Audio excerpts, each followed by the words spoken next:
सन्माननीय मुख्यमंत्री साहेब या सभेसाठी येणार आहेत. उदय सामंतजी येणार आहेत, रामदासजी आठवले येणार आहेत, वडके साहेब येणार आहेत आणि सगळेच पक्षाचे तर सगळेच मान्यवर आमचे येणार आहेत. खूप भावनिक साथ घालणारे फोटोज दिसत आहेत. दादांच्या आठवणी या ठिकाणी दिसत आहेत खूप साऱ्या. दादांच्या आठवणी बारामतीच्या कणाकणात आहे.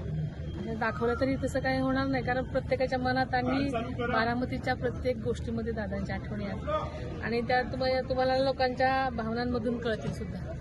नेहमी पद्धत राहिलेली आहे पवार कुटुंबाची एक सांगता सभा बारामतीमध्ये घेण्याची. आणखी सुप्रियाताई देखील उपस्थित राहणार आहे अशी माहिती आहे. हो, सुप्रियाताई पण येणार आहे. सभेसाठी बरेच कुटुंबातले लोक पण येणार आहेत. शरद पवार साहेब सुद्धा येणार आहेत. त्यांच्या सध्या प्रकृती त्यांची बरी नाही असं कळते, त्याच्यामुळे मला काय अजून त्यांचा निरोप नाही, पण सुप्रियाताई नक्की येणार. सांगता सभा ही आपली मिशन हायस्कूलच्या मैदानावर